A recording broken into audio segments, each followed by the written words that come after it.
তাহলে মৃত্যুটা কত কঠিন। হযরত ঈসা আলাইহিস সালাতু ওয়াস সালাম একটা ওয়াকিয়া বর্ণনা করেছেন। ঈসা পয়গম্বর যখন কালিমার দাওয়াত দেওয়া শুরু করলেন, তার উম্মতেরা ঠেড়ামি শুরু করলো, ডাক দিয়া বলল, ঈসা পয়গম্বর, আপনি যে আল্লাহর পয়গম্বর আমরা মানি না। এবার ঈসা পয়গম্বর ডাক দিয়া বলে, আমি কোন কাজ করলে তোমরা মানবা বলো। এবার পাবলিক ডাক দিয়া বলে, জনগণ ডাক দিয়া বলে, ঈসা পয়গম্বর, আপনি যদি একজন মৃত মানুষকে জীবিত করতে পারেন, কবর থেকে উঠাইতে পারেন, তাহলে আমরা আপনার প্রতি ঈমান আনবো। আল্লাহু আকবার বলেন। ঈসা আলাইহিস সালাম ডাক দিয়া বলে, তাই নাকি? বলে, হ্যাঁ। তাহলে যাও কবরের দিকে যাই, চলো এখনই চলো কবরে যাই। এলাকার সবচেয়ে পুরাতন কবরস্থানের মধ্যে গেলেন। যাওয়ার পরে আবার ডাক দিয়া বললেন, আল্লাহকে ডাক দিয়া বলেন, আল্লাহ, মৃত মানুষ জীবিত করা তো আমার কাজ না, এটা তো আপনার কাজ, কিন্তু আমার উম্মতেরা তো ঠেড়ামি শুরু করে দিছে। আল্লাহ গো, আপনি আমার প্রতি রহম করেন। আল্লাহ পাক মৃত মানুষকে জীবিত করার মুজিজাটা আল্লাহ পাক ঈসা আলাইহিস সালামকে দান করছিলেন। সুবহানাল্লাহ। ঈসা পয়গম্বরের এটা মুজিজা ছিল। ঈসা পয়গম্বর ডাক দিয়া বললেন, কুম বিইذনিল্লাহ, হে কবরস্থ মানুষ, আল্লাহর হুকুমেই তুমি দাঁড়িয়ে যাও। আল্লাহু আকবার। ঈসা পয়গম্বর ডাক দিতে দেরি হয়েছে, কবরস্থ মানুষটা সোজা হয়ে দাঁড়াইতে দেরি হয় নাই। এবার কথোপকথন শুরু হয়ে গেছে। এবার দাঁড়াইতে দেরি হয়, এবার সালাম দেওয়া শুরু কর, আসসালামু আলাইকুম, সালাম দেওয়া শুরু করলো। এবার বলে, ঈসা ডাক দিয়া বলে, তুমি তোমার পরিচয় বর্ণনা করো। কবরস্থ মানুষটা কবরের উপর দাঁড়িয়ে, মরা মানুষটা দাঁড়ায়। এবার সবাইকে সামনে রেখে ডাক দিয়া বলেন, আমার নাম হলো সাম, আমার বাবার নাম হলো হযরত নূহ আলাইহিস সালাতু ওয়াস সালাম, আমার আব্বা পয়গম্বর ছিলেন। ঈসা পয়গম্বর ডাক দিয়া বলে, তুমি কত বছর আগে তোমার ইন্তেকাল হয়েছে? পাবলিক জানে 150 বছর আগের কবর। এই সাম দাঁড়ায় বলে, আমার মৃত্যু হয়েছে 2500 বছর পূর্বে। আল্লাহু আকবার বলে। আর একটু আস্তে বলেন, আল্লাহু আকবার। মহিলারা শুনলে তো গুনাহ হইতে পারে, একটু আস্তে বলেন, আল্লাহু আকবার। জবান ছেড়ে দিয়ে বলেন, আল্লাহু আকবার। ঈসা আলাইহিস সালাতু ওয়াস সালাম ডাক দিয়ে বললেন, তুমি যে নূহ নবীর সন্তান সাম, আমার বিশ্বাস হয় না। সাম ডাক দিয়া বলে, কেন বিশ্বাস হয় না বলেন? নূহ নবীর সন্তান, নূহ নবীর উম্মতদের কিছু বৈশিষ্ট্য ছিল, গুণাবলী ছিল, যেই গুণাবলী তোমার মধ্যে খুঁজে পাওয়া যায় না। নূহ ছিল পয়গম্বর, আমি ঈসা পয়গম্বর। এবার সাম ডাক দিয়া বলে, আপনি যে আল্লাহর পয়গম্বর আমি বিশ্বাস করি। আল্লাহু আকবার বলেন। বলে, তুমি কবর থেকে দাঁড়াইছো, তুমি কিভাবে বিশ্বাস করলে আমি যে আল্লাহর পয়গম্বর ঈসা? এবার সাম ডাক দিয়া কয়, আমার আব্বা নবী ছিলেন নূহ আলাইহিস সালাম, তিনি আমাদেরকে বলছিলেন, হে বৎস, আখেরি জামানার পয়গম্বরের আগে একজন নবী দুনিয়ার জমিনে আসবেন, যেই মানুষটাকে আল্লাহ পাক মুজিজা দিবেন, মরা মানুষকে জীবিত বানাইতে পারবে। জোরে জোরে বলেন সুবহানাল্লাহ। এবার ঈসা পয়গম্বর ডাক দিয়ে বলে, আমি বিশ্বাস করি না তুমি যে আল্লাহর পয়গম্বরের সন্তান সাম। কেন বিশ্বাস করেন না?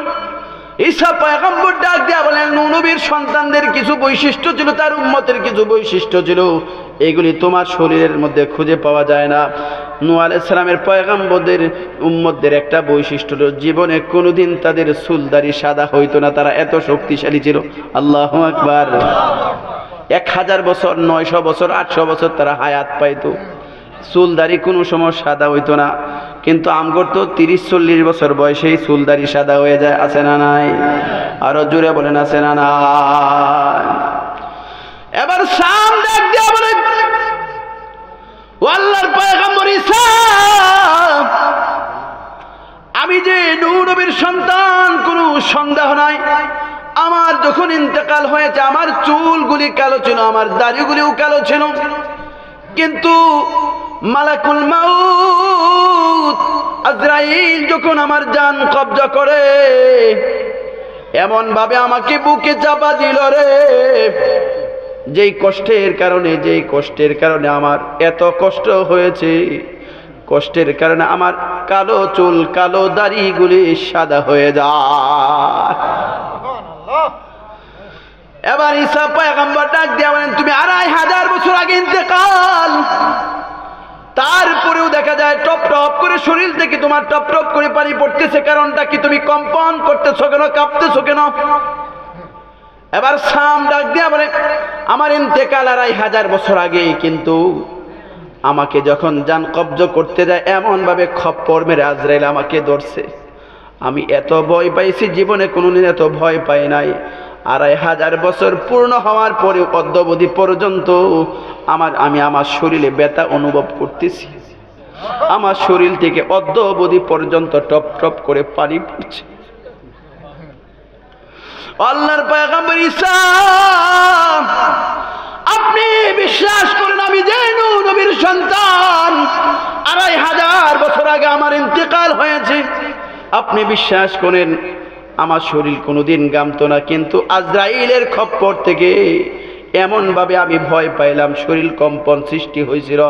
2500 বছর পরেও এখনো শরীরে ব্যথা লাগে, এখনো শরীর থেকে গামের পানি ঝরে। মৃত্যুটা কত ভয়ঙ্কর! এত শক্তিশালী মানুষের যদি এত কষ্ট হয়,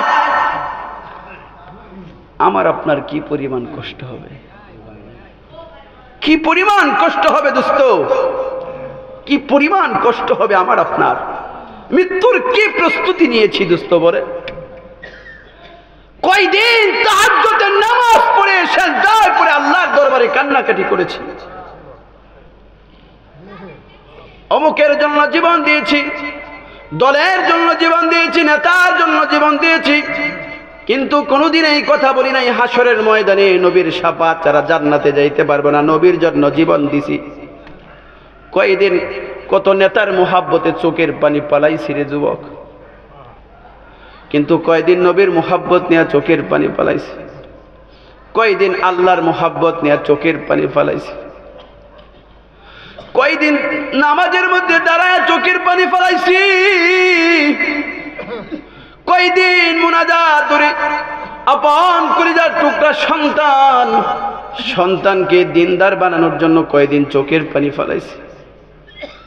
ইমানের সাথে মরণ দিও মাবুদ, এই কথা বইলা কয়দিন চোখের পানি ফেলাইছি। ও পর্দারের মা,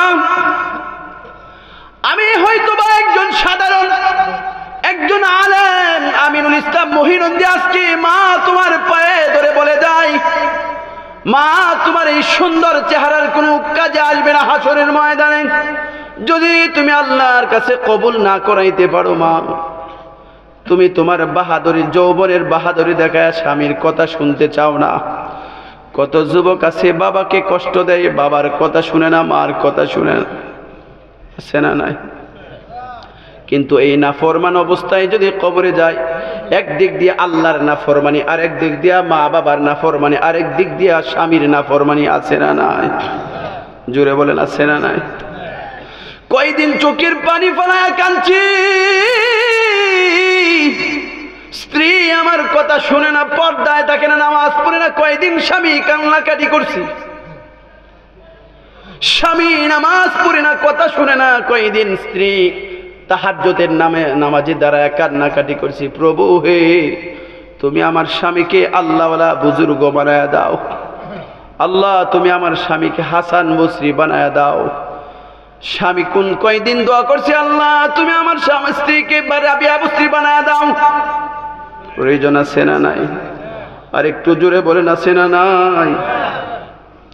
ও মুসলমান যুবক, ও সাদা দাড়িওয়ালা মুরব্বী, ও পর্দারের মা,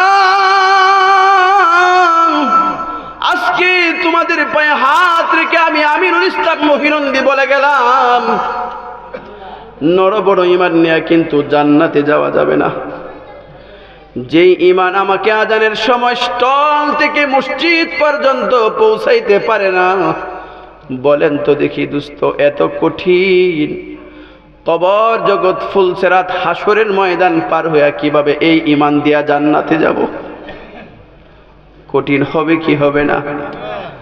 কবর পথের যাত্রী তুমি, কয়দিন থাকবা দুনিয়া,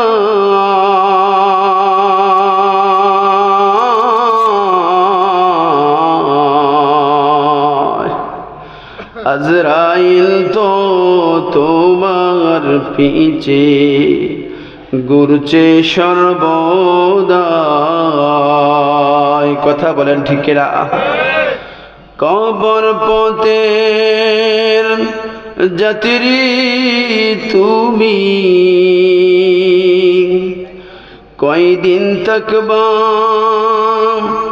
দুনিয়া,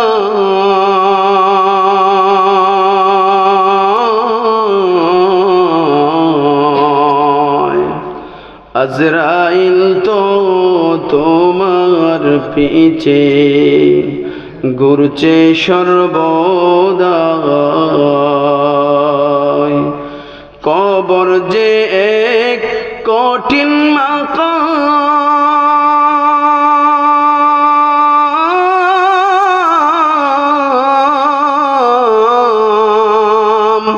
পড়বে দরা পাপী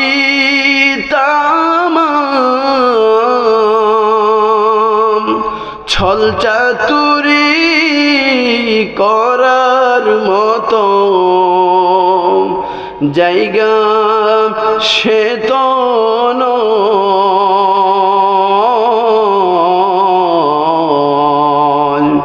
আজরাইল তো তোমার পিছে ঘুরছে সর্বদা। কবর পথের যাত্রী তুমি, কষ্ট হচ্ছে আপনাদের? কবর পথের যাত্রী তুমি, কয়দিন থাকবা দুনিয়া,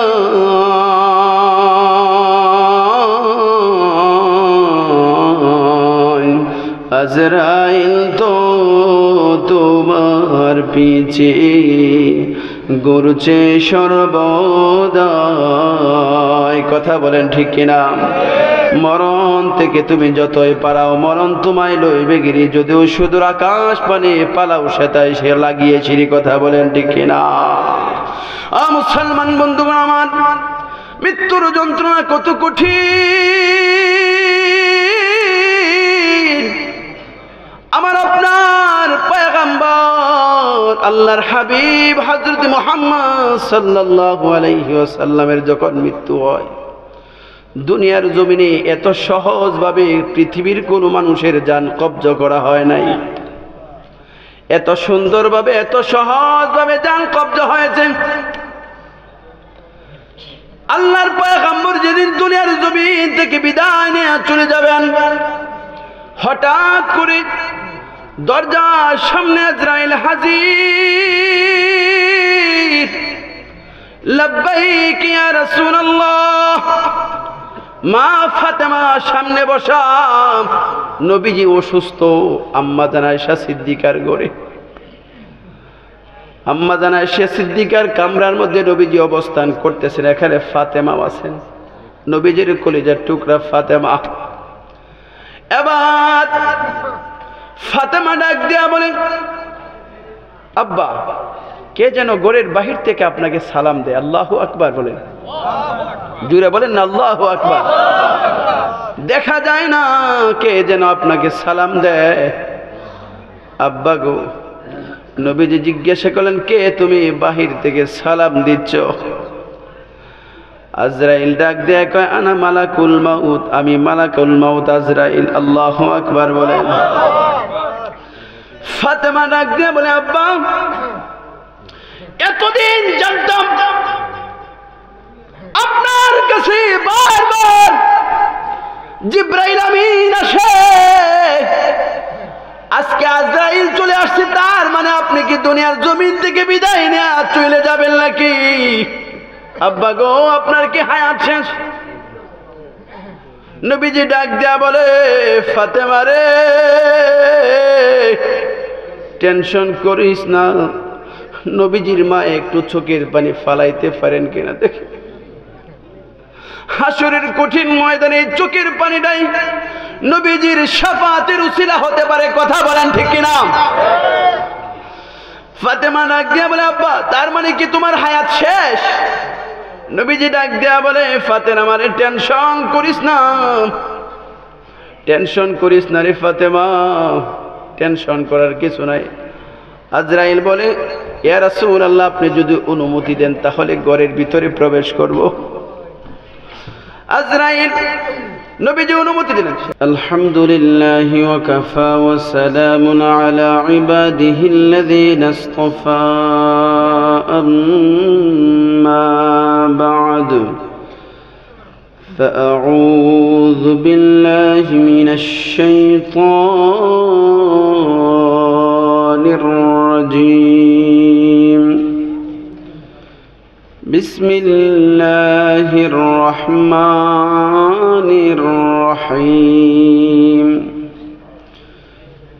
إن الذين قالوا ربنا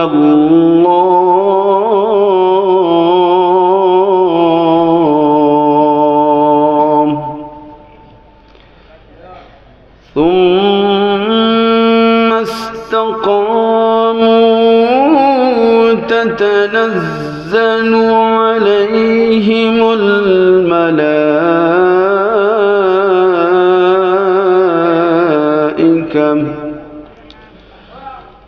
ألا تخافوا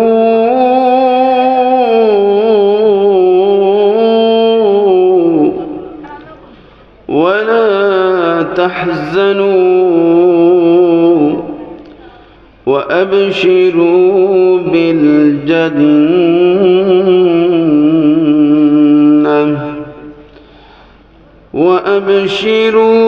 بالجنة التي كنتم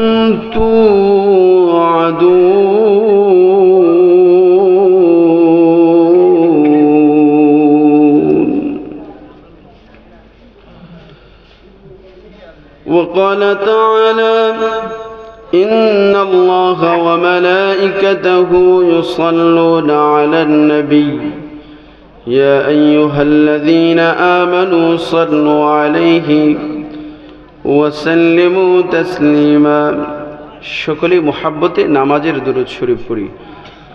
اللهم صل على محمد وعلى آل محمد كما صليت على إبراهيم وعلى آل إبراهيم إنك حميد مجيد. اللهم بارك على محمد وعلى آل محمد كما باركت على إبراهيم وعلى آل إبراهيم إنك حميد مجيد. بلغ العلا بكماله كشف الدجى بجماله حسنت جميع خصاله. صلوا عليه وآله. لا إله محبت لا إله لا إله إلا الله لا إله جور لا إله إلا الله لا إله. বহু দূরে মদিনা কেমনে যাব জানি না, বহু দূরে মদিনা কেমনে যাব জানি না। দয়াল আল্লাহ দয়া করো, দয়াল আল্লাহ দয়া করো, মিটাও মনের ভাষণা লা ইলাহা জোরে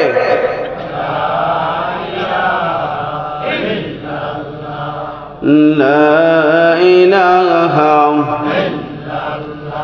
জোরে লা ইলাহা লা ইলাহা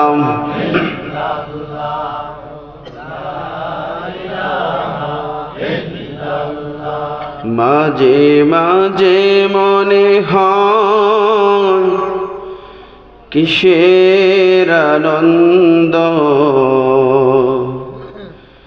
কিসের তো হাসি উল্লাস। একদিন মরতে হবে, হতেই হবে লাশ। মাঝে মাঝে মনে হয় কিসের আনন্দ, কিসের তো হাসি উল্লাস। করেছি যত পাপ জানি না হবে কি মাপ, করেছি যত পাপ জানি না হবে কি মাপ। শেষ বিচার দিনে সব হবে প্রকাশ। মাঝে মাঝে মনে হয় কিসের আনন্দ, কিসের তো হাসি উল্লাস। লা ইলাহা জোরে লা ইলাহা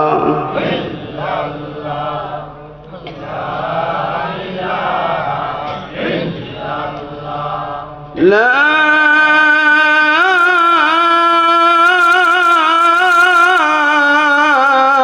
ইলাহা ইল্লাল্লাহু মুহাম্মাদুর রাসূলুল্লাহ। সকলে বলি সাল্লাল্লাহু আলাইহি ওয়াসাল্লাম। ইটনা পশ্চিম গ্রাম আলিয়া মাদ্রাসা হাটি ও যুব সমাজ কর্তৃক আয়োজিত দ্বিতীয় বার্ষিকী ওয়াজ ও দোয়া মাহফিলের সম্মানিত আমাদের সেরদাদ সভাপতি হাফেজ মৌলানা রফিকুল ইসলাম নূরপুরি হাফিজাহুল্লাহ আমার পূর্বে কথা বলেছেন অত্যন্ত চমৎকার ভাষায় ঢাকা থেকে আগত সুযোগ্য আলেমে দ্বীন মুফাসসির কোরআন হযরত মাওলানা মুফতি ইউসুফ হাফিজাহুল্লাহ। কথা বলেছেন মুফতি জসিমউদ্দিন খান সাহেব হাফিজাহুল্লাহ, হাফেজ মৌলানা তৈয়ব সাহেব হাফিজাহুল্লাহ সহ আমন্ত্রিত উলামায়ে কেরাম, যোগ্য উপস্থাপক মৌলানা শফিকুল ইসলাম নূরপুরি হাফিজাহুল্লাহ সহ মুআজ্জাজ মুকাররাম, মঞ্চে উপরে নিচে বসা আছেন জাতির শ্রেষ্ঠ সন্তান সম্মানিত উলামায়ে কেরাম। আমার সামনে বসা আছেন আমার সমবয়স্ক যুবক ভাইরা, স্নেহের কচিকাছাড়া, বাবার বয়সী সাদা দাড়িওয়ালা মুরব্বীরা, গভীর মনোযোগ দিয়ে কথা শুনছেন, পর্দার আড়াল থেকে পর্দানিসীন সম্মানিতা মা ও বোনেরা। আলোচনার শুরু লগ্নে শুকর গুজার হচ্ছে ওই মহান মনিবের দরবারে, যিনি আজকে আমাদেরকে আসার মতো বসার মতো সমস্ত কাজ থেকে ফারিক করে সুস্থতার সাথে আমাদেরকে আজকের এই কোরআনের মজলিসে সুন্নাহর মজলিসে আসার বসার তৌফিক বলেন তো দেখি কে দান করেছেন? আর একটু আওয়াজ দিয়ে বলেন কে দান করেছেন? সে আল্লাহর প্রশংসা আসতে না জোরে হবে? আওয়াজ দিয়ে বলি আলহামদুলিল্লাহ, আরো জোরে সুরে বলি আলহামদুলিল্লাহ। সব পাওয়ার কি আপনারা বিশেষ মেহমান যিনি বয়ান করছেন তাকেই দিয়ে দিলেন, নাকি আমার সাথেও কিছু কথা বলবেন? বলতে রাজি আছেন? কারা কারা হাত উঁচু করে দেখান। নারায়ে তাকবীর, লিল্লাহি তাকবীর। হাত নামান। ওগো আল্লাহ, আসুন আমরা দোয়া করি আল্লাহর কাছে, আল্লাহ আমাদের সবাইকে মাফ করে দেন। জোরে বলেন আমিন। বিশেষ করে এই যুব সমাজ, যে যুবকগুলি ইচ্ছা করলে আজকে গানের ইন্তজাম করতে পারত, আপনি বললেও ঠিক, না বললেও ঠিক, কথা কন না কেন? এই যুবকগুলি খুব পীড়াপুড়ি করে আমাদেরকে নিয়ে এসেছে এখানে। যদিও একটু সফরটা কষ্ট হয়েছে, তারপরেও এই যুবকদের ইন্তজাম, আয়োজন, এটা অনেক আনন্দের। কথা বলেন ঠিক কিনা? আল্লাহ এই যুবকগুলিকে আল্লাহ পাক কবুল করুন। জোরে বলেন আমিন। আরো জোরে সরে বলেন আমিন। আমার আগে মুহতারাম বয়ান করেছেন, এই যুবকদেরকে ওমর ইবনুল খাত্তাবের উত্তরসূরি বানিয়ে দেন। জোরে বলেন আমিন। আমি বলি খালিদ বিন ওয়ালিদের উত্তরসূরি বানিয়ে দেন। জোরে বলেন আমিন। আসহাবে কাহফের 7 জন যুবক ছিল, যাদের ঘটনা কোরআনে কারিমে সূরাতুল কাহফে আল্লাহ তাআলা বর্ণনা করেছেন। আল্লাহ তাআলা ওই 7 জন যুবকের মতো তাদেরকে ঈমান দান করুন। জোরে বলেন আমিন। কিপটামি করতেছেন কেন? আওয়াজ দিয়ে বলেন আমিন। আরো জোরে বলেন আমিন। তাদের মা বাবা সহ আমাদের সকলের আব্বা আম্মা আল্লাহ পাক সবাইকে মাফ করে দেন। আমাদের বিবি বাচ্চাদেরকে যেন আল্লাহ পাক মাফ করে দেন। আজকের এই মাহফিলকে কেন্দ্র করে মাটির উপরে, মাটির নিচে যত মানুষ আছে, জিন্দা মুর্দা, আবাল বৃদ্ধা বনিতা, নারী পুরুষ নির্বিশেষে, দেশে যে প্রবাসে যারা যেখান থেকে ইন্তজাম করেছেন, আল্লাহ পাক সবাইকে মাফ করে দেন। বিশেষ করে অনেক প্রবাসী ভাইয়ের নাম এখানে এসেছে। আমি এই সকলের নাম নিচ্ছি না, এখানে যাদের নাম আছে তারা সহ এই এলাকার প্রত্যেকটা যুবককে আল্লাহ কবুল করুন। যদি নামগুলি বলি আপনারা কষ্ট পাবেন, নামগুলি বলেই ফেলি। তুফাজ্জল হোসেন প্রবাসী, জুয়েল প্রবাসী, নয়ন, রামিম, আলাল, সাকিব, কাইয়ুম, তামিম, বায়েজিদ, তায়েব, রাহুল, আসাদুল, হানিফ, শারফিন, খেলন, জুলহাস, উবাইদুল, কেফায়াতুল্লাহ, আহসানুল্লাহ, ফরহাদ, তরিকুল, তকিনুর, সেলিম, আমজাদ, ফয়সাল, সুমন, কাউসার সহ যত যুবক আছে নাম ছাড়া। শুধু এই যুবকগুলি এখানে আছে নাকি নাম ছাড়া আবার অনেক যুবক আছে? জোরে বলেন আছে না নাই? এই যে একজন যুবক বসে রয়েছে, তার নামও তো নাই। কথা কোন ঠিক কিনা? তেমন যুবক এখানেও নিচে আছে না নাই? আল্লাহ সমস্ত যুবকদেরকে দ্বীনের জন্য কবুল করুন। আওয়াজ দিয়া বলেন আমিন। খালিদ বিন ওয়ালিদ, আমি কিন্তু আলোচনা শুরু করছি না, ভাঙ্গা ভাঙ্গা কয়েকটা কথা বলছি। সুযোগ পাইলে আলোচনা করব, না পাইলে করব না। মুনাজাত করবেন সভাপতি সাহেব। অনেক বুজুর্গ মানুষ, চেহারার মধ্যে আল্লাহওয়ালা বাসে। কথা বলেন ঠিক কিনা? আওয়াজ দিয়া বলেন ঠিক না ভাই? ঠিক। আল্লাহর ওলির 3 গুণ। জোরে বলেন কয় গুণ? আল্লাহ রাসূল সাল্লাল্লাহু আলাইহি ওয়াসাল্লাম হাদিস শরীফের মধ্যে ইরশাদ করেছেন, এই হাদিসটা তাফসীরে মারিফুল কোরআনে সূরাতু আলী ইমরানের শেষ আয়াতের ব্যাখ্যাও এই হাদিসটা এসেছে। দেখবেন আছে, যারা বাংলা কোরআন শরীফ পড়তে পারেন তারাও পড়ে দেখেন। মান যাকারাকুম বিল্লাহি রুয়াতুহু ওয়া যাদা ফি ইলমিকুম মানতিকুহু ওয়া যাকারাকুম বিল আখিরাতি আমালুহু। আল্লাহ রাসূল সাল্লাল্লাহু আলাইহি ওয়াসাল্লাম বলেন, পৃথিবীর মানুষ শোনো, 3টা বৈশিষ্ট্য যেই মানুষের মধ্যে দেখবে মনে করবে সে নিঃসন্দেহে আমার বন্ধু। সুবহানাল্লাহ বললেন না? যার চেহারা দেখলে আল্লাহর কথা মনে হয়। 1 নাম্বার, যার চেহারা দেখলে কার কথা মনে হয়? আরো জোরে বলেন কার? চেহারা দেখলে আল্লাহর কথা মনে হয় না? কথা কন না কেন? এই যে উপস্থাপনা করলেন, তিনিও তো আলেম মানুষ।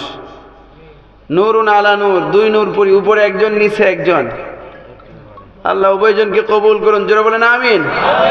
আল্লাহ উনাদেরকে কবুল করবেন কি, বরঞ্চ দোয়া করা উচিত, আল্লাহ উনাদের সাথে আমাদেরকে কবুল করুন। জোরে বলেন ঠিক কিনা?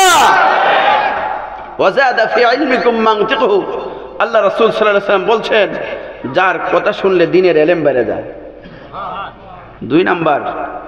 3 নাম্বার, যার সোহবতে গেলে, যার আমল দেখলে, কাজ দেখলে, কথা দেখলে, আচরণ দেখলে আখিরাতের কথা স্মরণ হয়। এই 3 বৈশিষ্ট্য যার মধ্যে আছে, আল্লাহ রাসূল বলেন নিঃসন্দেহে সে আল্লাহর ওলি। সুবহানাল্লাহ বললেন না? আল্লাহ কবুল করুন, জোরে বলেন আমিন। আমাকেও কবুল করুন, জোরে বলেন আমিন। আপনাদেরকেও কবুল করুন, জোরে বলেন আমিন। আর এই যুবক তোমাদেরকে বলে যাই, মনে করো না তোমরা গাদার মতো হয়েও না। গাদার উপরে কোরআন শরীফের বস্তা উঠায়া দেয়, নদীর এই পার থেকে ওই পারে যায়, লম্বা সময় সফর করে তারপরে এটা গাদার পিঠ থেকে নামায়। কিন্তু গাদা যদি জানতো আমি কোরআন সোয়ারি, তাহলে এই কাগজের কোরআনের চাইতে বেশি মূল্য হতো। কথা বলেন ঠিক কিনা? ও মুসলমান, ওমর ইবনুল খাত্তাব রাদিয়াল্লাহু তাআলা আনহু ইরশাদ করেন, ইয়ারমুকের যুদ্ধ গালিবান, বলছি সম্ভবত গালিবান, ইয়ারমুকের যুদ্ধের প্রস্তুতি চলছে। কাফেরদের সৈন্য সংখ্যা হলো 60,000। জোরে বলেন কত হাজার? এটা কাফের না মুসলমান? কাফেরদের সৈন্য সংখ্যা কত? 60,000। আর মুসলমানদের সংখ্যা একেবারে অল্প। ওমর ইবনুল খাত্তাব ডাক দিয়া বলে, পরামর্শ নিচ্ছেন এই মজলিসে বসে, এই বলো 60,000 কাফেরের মোকাবেলায় মুসলমান কত হাজার পাঠানো যায় যুদ্ধের জন্য? কেউ বলছে 60,000-এর মোকাবেলায় 6,000 পাঠান যথেষ্ট। আল্লাহু আকবার বললেন না? 60,000-এর মোকাবেলায় কয় হাজার? 6,000। আরেকজন সাহাবী ডাক দিয়া জিজ্ঞেস করছে, তুমি বলো কত হাজার? আরেকজন সাহাবী ডাক দিয়া বলে 3,000-এই যথেষ্ট। আল্লাহু আকবার। কয় হাজারের বিনিময়ে? 60,000-এর মোকাবেলায় 3,000। আরেকজন মুসলমানকে ডাক দিয়া বলে কয় হাজার? বলে 1,000-এই যথেষ্ট। খালিদ ইবনে ওয়ালিদকে ডাক দিয়া বলে, ওমর ইবনুল খাত্তাব ডাক দিয়া বলছে, এই খালিদ, 60,000 কাফের বেঈমানদের মোকাবেলায় কয়জন মুসলমান পাঠাবো বলো? খালিদ বিন ওয়ালিদ ডাক দিয়া বলে, ও খলিফাতুল মুসলিমিন, আমি বলতে চাই 60,000-এর মোকাবেলায় আমি খালিদ বিন ওয়ালিদ একলাই যথেষ্ট। আল্লাহু আকবার। খালিদ বিন ওয়ালিদ বলে, খলিফাতুল মুসলিমিন কেন জানেন? সমস্ত কাফের বেঈমান হলো মুর্দা আর মুসলমান হলো জিন্দা। কাফের বেঈমানদের ঈমান নাই, মুসলমানদের ঈমান আছে। কথা বলেন ঠিক কি না? কাফেরদের 60,000-দের কোনো আল্লাহ নাই, আমি খালিদ বিন ওয়ালিদের আল্লাহ আছে। আল্লাহু আকবার। আমার আল্লাহ আছে, তাদের আল্লাহ নাই। আল্লাহু আকবার। আল্লাহ, তুমি এই যুবকগুলিকে খালিদ বিন ওয়ালিদের উত্তরসূরি বানায় দাও। আওয়াজ দিয়া বলেন আমিন। কষ্ট হচ্ছে আপনাদের? হ্যাঁ, 1 সপ্তাহ যাবতীয় গলা ভাঙ্গা, ট্যাবলেট খায় চলতেছি। এই যে খাবার আগে খাওয়ার পরে আবার ওষুধ খেতে মনে নাই, পকেটে নিয়ে ওষুধ ঘুরতেছি। আল্লাহ যেন সহজ করে দেয়। জোরে বলেন আমিন। আর আওয়াজ দিয়া বলেন আমিন। আমি আপনাদের সামনে খুব সংক্ষিপ্ত আকারে কয়েকটা কথা বলবো। কষ্ট হবে আপনাদের? হ্যাঁ, যেহেতু রাত্র মধ্য রজনী হয়ে গিয়েছে, 11:30 প্রায় বাজে। 12টা পর্যন্ত আপনারা বসতে পারবেন? থাকবেন না ভাগবেন? জোরে বলেন, থাকবেন না ভাগবেন? কারা কারা ভাগবেন?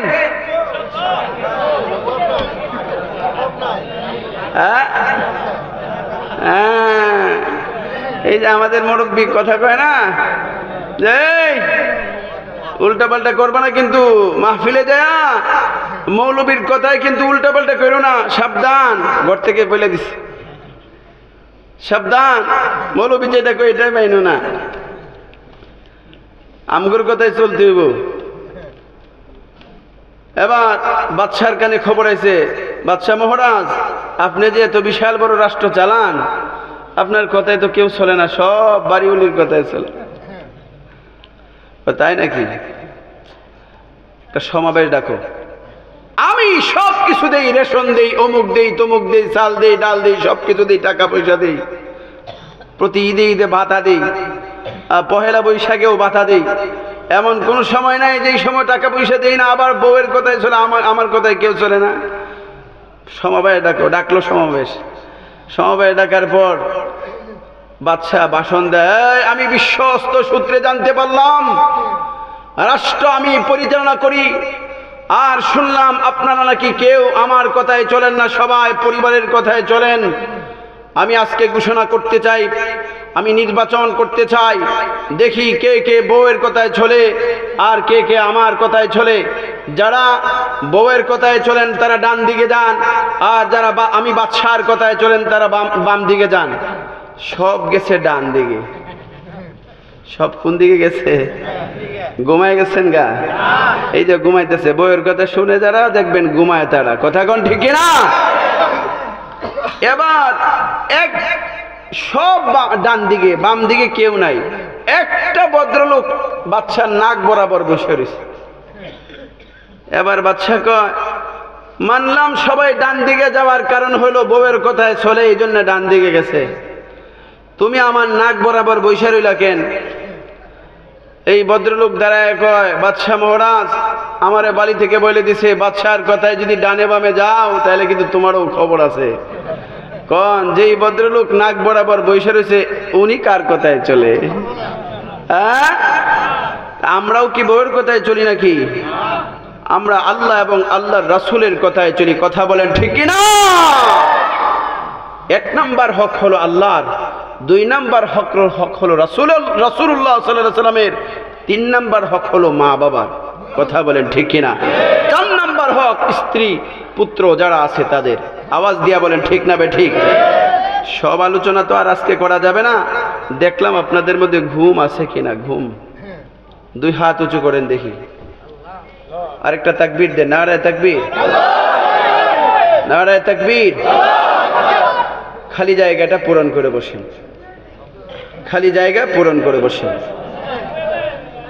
আসেন আসেন, খালি জায়গাটা পূরণ করে বসেন। আমার কথা শুনতে দেখেন, আমি আমার কথা শুরু করে দিলাম। দুনিয়া এবং আখেরাতে পাঁচটা জগৎ। জোরে বলেন কয়টি? আওয়াজ দিয়া বলেন জগৎ কয়টি? এক নাম্বার আলমে আরওয়াহ, রূহের জগতে আমরা সকলেই একত্রে ছিলাম। কথা বলেন ঠিক কিনা? নাম্বার দুই, মায়ের রেহেমের ভিতরে আমরা ক্রমাগত ভাবে একের পরে এক ছিলাম। আওয়াজ দিয়া বলেন ঠিক কিনা? মায়ের পেটের ভিতরে 10 মাস 10 দিন বা কম বেশি ছিলাম কি ছিলাম না? এমন কেউ আছেন যে আমি মায়ের পেট থেকে বেরোইছি না, এমনি আল্লাহ আমার বাইর করেছে? এখানে কেউ আছেন নাকি? হ্যাঁ, কেউ নাই। নাম্বার দুই, মায়ের পেটের রেহেমের ভিতরে ছিলাম। নাম্বার তিন, আলমে দুনিয়া, দুনিয়ার জগৎ, এখানেও আসার সিরিয়াল আছে। কথা বলেন ঠিক কিনা? তিন নাম্বার জগৎ কবর জগৎ, আলমে বরজখ, কবরের জগৎ। 4 নাম্বার কবরের জগৎ। কত নাম্বার? 4 নাম্বার। 5 নাম্বার জগৎ হলো হাসরের ময়দান। জোরে বলেন 5 নাম্বার জগৎ কোনটা? হাসরের ময়দান। একটা জগতও স্থায়ী না। জোরে বলেন একটা জগতও কি না? রূহ জগৎ, মায়ের পেটের ভিতরের জগৎ, দুনিয়ার জগৎ, কবরের জগৎ, হাসরের জগৎ, একটা জগতও স্থায়ী হবে না। আমাদের আসল ঠিকানা জান্নাত। কথা বলেন ঠিক কি না? পৃথিবী আমার আসল ঠিকানা নয়, মরণ একদিন মুছে দেবে এই রঙিন পরিচয়। পৃথিবী আমার আসল ঠিকানা নয়। কথা বলেন ঠিক কিনা? আপনি ইটনা থেকে ঢাকার উদ্দেশ্যে রওনা হয়েছেন। প্রতিমধ্যে স্টেশন আছে 2-3 জায়গায়। কত জায়গায়? জোরে বলেন কয় জায়গায়? 2 জায়গায় বা 3 জায়গায়। আপনি কি স্টেশনে 5 মিনিট বা 10 মিনিটের বিরতি দেওয়ার মধ্যে কি আপনি ঘুমিয়ে যাবেন? জোরে বলেন ঘুমিয়ে যাবেন? আপনি কি এখানে বাড়ি বানিয়ে থাকবেন? আপনি কি স্থায়ী কোনো চিন্তা ভাবনা করবেন? কখনো না। পৃথিবীর মানুষ শুনে রাখো, জেনে রাখো, ওই ইটনার মুসলমান যুব সমাজ, নারী পুরুষ, পর্দার আড়ালের মা বোন, যুবতী বোন, ও বৃদ্ধা মা, গভীর মনোযোগের সাথে আজকের এই কথাটা শুনে রাখো। আমরা কিন্তু জান্নাত থেকে এসেছি, আমাদের বাড়ি জান্নাতে, কথা বলেন ঠিক কিনা? জায়গায় জায়গায় আমাদের স্টেশন, রূহ জগৎ আমাদের স্টেশন, মায়ের পেটের ভিতরে আমাদের 2 নম্বর স্টেশন, দুনিয়া হলো 3 নম্বর স্টেশন, কবর হলো 4 নম্বর স্টেশন, হাসর হলো 5 নম্বর স্টেশন। আমরা যেতে চাই জান্নাতে, আওয়াজ দিয়ে বলেন ঠিক কিনা? পৃথিবী কখনো স্থায়ী হতে পারে? আল্লাহ পাক রব্বুল আলামিন বলেন, দুনিয়াতে কেন পাঠালাম জানো? কিছু ভালো কাজ করার জন্য, কিছু সুন্দর আমলের জন্য। আল্লাহ সূরাত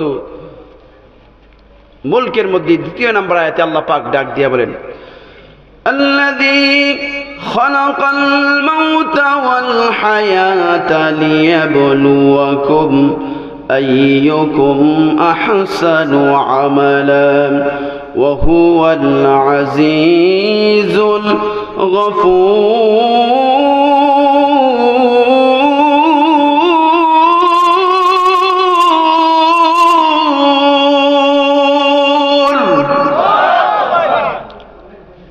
আল্লাহ পাক রব্বুল আলামিন तमाम পৃথিবীর মানুষকে ডাক দিয়া বলেন, तमाम পৃথিবীর মানুষ শুনে রাখো, আমি আল্লাহ কিন্তু তোমাদেরকে দুনিয়ার জমিনে স্থায়ীভাবে বসবাসের জন্য জায়গা করে দেই নাই। তুমি আগে আসছো, তুমি বাবা, তুমি দাদা, তুমি আগে এসেছো, আবার কখন তোমাকে চলে যেতে হবে তার কোনো সময় নাই, নির্দিষ্ট কোনো সময় তোমাকে নির্ধারণ করে দেওয়া হয় নাই। দাদা আগে যেতে পারে, বাবাও আগে যেতে পারে, সন্তানও আগে যেতে পারে, কথা বলেন ঠিক কিনা? আল্লাহ পাক রব্বুল আলামিন तमाम পৃথিবীর মানুষকে জানিয়ে দিলেন, तमाम পৃথিবীর মানুষ শুনে রাখো, আমি আল্লাহ দেখতে চাই অল্প সময়ের মধ্যে কার আমলটুকু কত সুন্দর হয়। আমি আল্লাহ এই বিষয়টাই নির্বাচন করতে চাই। জোরে জোরে বলেন সুবহানাল্লাহ। আল্লাহ পাক রব্বুল আলামিন ডাক দিয়ে বলেন, तमाम পৃথিবীর মানুষ, এই দুনিয়া অল্প সময় পেয়ে কিন্তু তুমি বাহাদুরি করো না। এই দুনিয়ার অল্প সময় হায়াত পেয়ে কিন্তু দুনিয়ার মায়ায় পড়ে যেও না। এই দুনিয়া অল্প সময় পেয়ে কিন্তু বিবি বাচ্চার মায়ায় বেড়া জালে তুমি আটকা পড়ে যেও না। কারণ আমি আল্লাহ বড় তোমাকে মায়া করে বানিয়েছি, বড় আদর করে বানিয়েছি। আমি আল্লাহ পাক রব্বুল আলামিন তোমাকে জানিয়ে দিলাম, तमाम পৃথিবীর মানুষ শোনো, ইল্লাল্লাযীনা আমানু ওয়া আমিলুস সালিহাত কানাত লাহুম জান্নাতুল ফিরদাউস,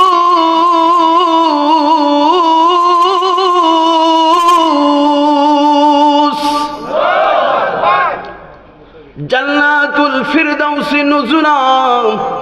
আল্লাহ পাক রব্বুল আলামিন ডাক দিয়া বলেন, तमाम পৃথিবীর মানুষ শোনো, যারা দুনিয়ার জমিনে 2টা জিনিস থাকবে, 1 নাম্বার হলো ঈমান, 2 নাম্বার হলো আমলে সালেহ। নেক আমল যাদের থাকবে, ঈমান যাদের থাকবে, নেক আমল যাদের থাকবে, আমি আল্লাহ তাদেরকে ঘোষণা করে দিলাম, আমি আল্লাহ পাক রব্বুল আলামিন তাদেরকে জান্নাতুল ফেরদাউসের মেহমান বানিয়ে দিব। জোরে জোরে বলেন সুবহানাল্লাহ। আমি আল্লাহ তাদেরকে জান্নাতুল ফেরদাউসের মেহমান বানাবো। কিন্তু তোমার ঈমান থাকতে হবে, তোমার আমল ঠিক থাকতে হবে। তোমার ঈমান যদি না থাকে, তোমার আমল যদি ঠিক না থাকে, তাহলে কিন্তু আমার কোনো ওয়াদা নাই। যেই মানুষগুলি দুনিয়ার জমিনে ঈমান থাকবে, আমল থাকবে, আমি আল্লাহ শুধু তাদেরকে জান্নাতুল ফিরদাউসের মেহমানদারি করব। বিষয়টা কিন্তু এমন না, বরং আমি আল্লাহ পাক রব্বুল আলামিন চিরস্থায়ীভাবে জান্নাতুল ফিরদাউসের মালিক বানায় দিব। জোরে জোরে বলেন সুবহানাল্লাহ। 18 নম্বর পারা সূরাতুল মুমিন। আল্লাহ পাক রব্বুল আলামিন লাগাতার মুমিন বান্দাদের 7টা বৈশিষ্ট্যের কথা বর্ণনা করেছেন। আল্লাহ পাক 7টা বৈশিষ্ট্যের কথা বর্ণনা করার পর আল্লাহ পাক বলেন, 7 বৈশিষ্ট্য যে মানুষগুলির মধ্যে থাকবে আল্লাহ পাক তাদেরকে পুরস্কার হিসাবে দিবেন কি আল্লাহ পাক নিজেই ঘোষণা করে দিয়েছেন উলাইকা হুমুল ওয়ারিসুন।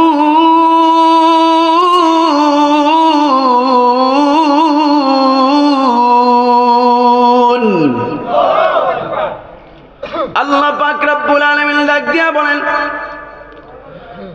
আমি শুধুমাত্র জান্নাতুল ফিরদাউসের মালিক বা মেহমান বানাবো তা না, বরং আমি আল্লাহ ঘোষণা দিলাম জান্নাতুল ফিরদাউসের চিরস্থায়ী মালিকানা আমি আল্লাহ তাদেরকে লিখে দিয়ে দিব।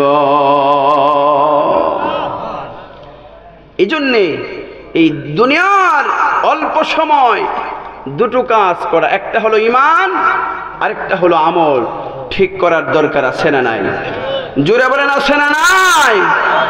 ঈমান আমল ঠিক হবে কি দাড়ি সাদা হইলে পরে, নাকি আগ থেকেই ঠিক করার প্রয়োজন? জোরে বলেন কোন থেকে প্রয়োজন? আগ থেকেই প্রয়োজন আছে না নাই? মুসলমান বন্ধুগণ আমার কথাগুলি খুব খেয়াল করে বুঝবেন। দাড়ি সাদা হইলেই যে তুমি দুনিয়ার জমিন থেকে বিদায় নিবা বিষয়টা এমন না। কত নওজোয়ান যুবক দুনিয়ার জমিন থেকে বিদায় নিচ্ছেন, কত ক্ষমতাধর মানুষ দুনিয়ার জমিন থেকে বিদায় নিচ্ছেন। ক্ষমতার আগে তার হায়াত শেষ হয়ে যায়, আছে না নাই? কোটি কোটি টাকার মালিক দুনিয়ার জমিনে লম্বা সময় বাঁচার আকুতি করে কিন্তু বাঁচতে পারে না, আছে না নাই? আমেরিকা একজন শিল্পীকে আবিষ্কার করেছিল, তার নাম হলো মাইকেল জ্যাকসন। মাইকেল জ্যাকসনকে আমেরিকা আবিষ্কার করে মাইকেল জ্যাকসনের অবস্থাটা এমন ছিল সারা দুনিয়া তার জন্য পাগল পাড়া ছিল, যুবক যুবতীরা পাগল পাড়া ছিল, কোটি কোটি ভক্তবৃন্দ তার ছিল। মাইকেল জ্যাকসন দুনিয়ার জমিনে সবচেয়ে দামি পানি পান করত, খাবার পান করত। মাইকেল জ্যাকসনের একটা অনুষ্ঠানের জন্য কোটি কোটি টাকা খরচ করা হতো। এমন কোনো খাবার ছিল না যেই খাবারটা পরীক্ষা নিরীক্ষা যারা খাইতো, একটা খাবারও পরীক্ষা যারা খাইতো না। তার সাথে সব সময় কমপক্ষে 1 ডজন ডাক্তার থাকতো পরীক্ষা নিরীক্ষার জন্য। মাইকেল জ্যাকসন চিন্তা করলো আমি কমপক্ষে 150 বছর বাঁচতে চাই। কত বছর? 150 বছর দুনিয়ার জমিনে বাঁচতে চায়। এই চিন্তা ভাবনায় তার জীবন পরিচালনা করছে, কিন্তু আল্লাহ পাক তো তার জীবনের হায়াত কি পরিমাণ লেখে রাখছে সেটা তো মাইকেল জ্যাকসন জানে না। কথা বলেন ঠিক কিনা? যেই মানুষটা 150 বছর বাঁচার প্রতিজ্ঞা নিয়া আশা নিয়া জীবন যাপন করলো, আল্লাহ পাক এই মানুষটাকে 50 বছরও বাঁচতে দিল না। তিনি কে? জোরে বলেন লা ইলাহা, জোরে আর জোরে লা ইলাহা সুবহানাল্লাহ আলহামদুলিল্লাহ লা ইলাহা লা ইলাহা ইল্লাল্লাহু লা ইলাহা ডানে মাটি বামে মাটি নিচে মাটির বিছানা। এই ঘরটা চিনেন সবাই? হ্যাঁ, সবাই পড়েন আমার সাথে। ডানে মাটি বামে মাটি নিচে মাটির, উপরে বাঁশের ছাউনি মানুষ চিন্তা করে দেখো না। সুবহানাল্লাহ আলহামদুলিল্লাহ লা ইলাহা লা ইলাহা ইল্লাল্লাহু লা ইলাহা। মুসলমান বন্ধুগণ কথাগুলি খুব খেয়াল করে বুঝবেন। পর্দার মা, আজকের এই মাহফিল হতে পারে জীবনের শেষ মাহফিল। আজকের এই আয়োজন হতে পারে জীবনের শেষ আয়োজন। কথা বলেন ঠিক কিনা? আমি আমিনুল ইসলাম মহিনন্দী হতে পারে আজকের আমার জীবনের শেষ বয়ান। কথা বলেন ঠিক কিনা? কার কখন মরণ চলে আসে বলা যায় না। এই জন্য প্রত্যেকটা মুহূর্তে মৃত্যুর প্রস্তুতি নেওয়ার দরকার আছে না নাই? আর একটু জোরে বলেন না, আছে না নাই? আল্লাহ পাক রব্বুল আলামিন ডাক দিয়া বলেন, তুমি প্রস্তুত থাকো অথবা আনপ্রস্তুত থাকো, আমি আল্লাহ তোমার সময়টা যখন নির্ধারণ করলাম, নির্দিষ্ট সময়ে কিন্তু আমি আল্লাহ তোমাকে দুনিয়ার জমিন থেকে ডাক দিব। আল্লাহু আকবার বলেন। ইযা জাআ আজালুকুম লা ইস্তাখিরুনা সাআতাও ওয়া লা ইস্তাকদিমুন।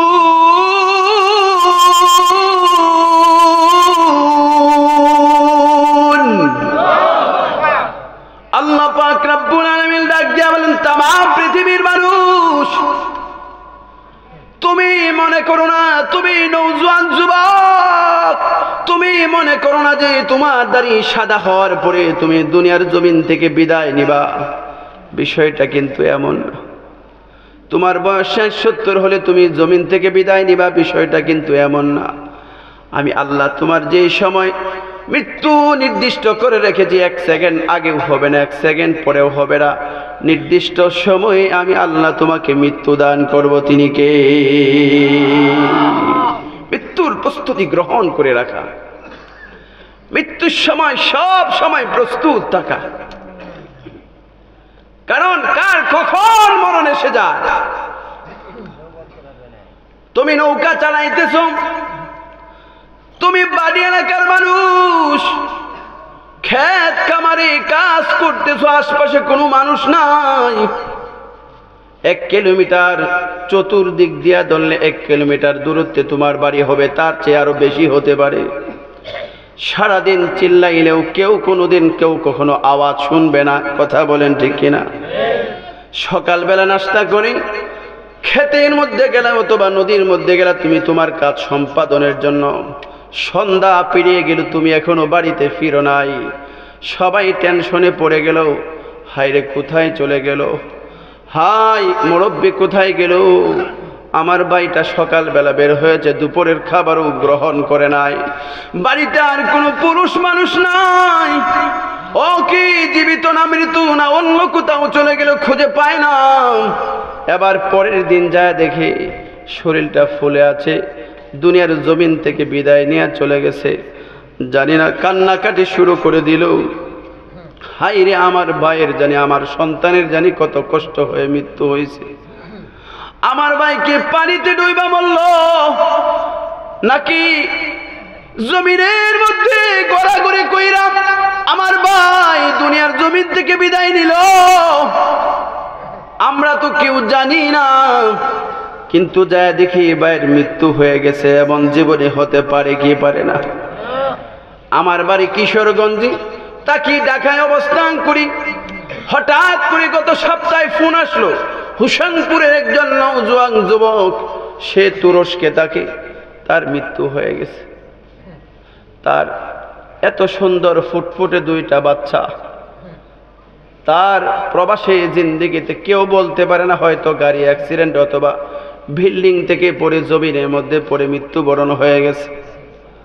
অথচ বাড়িতে কত আশা ছিল যে স্বামী আমার 2 বছর 3 বছর পরে স্বামী আমার বাড়িতে ফিরবে, একসাথে সুখের সংসার হবে।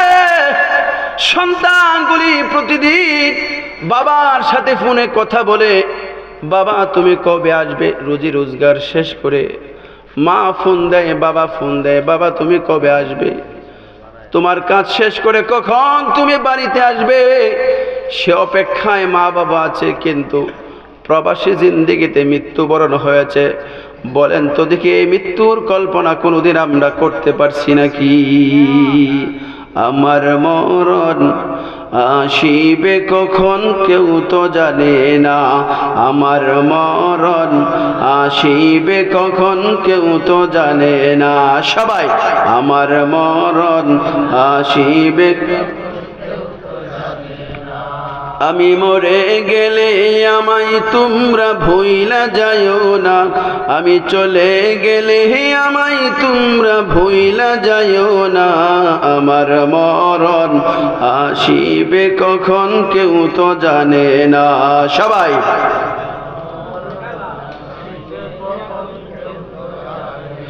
এই দুনিয়ায় চিরজীবন থাকার জায়গা না, অন্ধকার কবর যে আমার আসল ঠিকানা।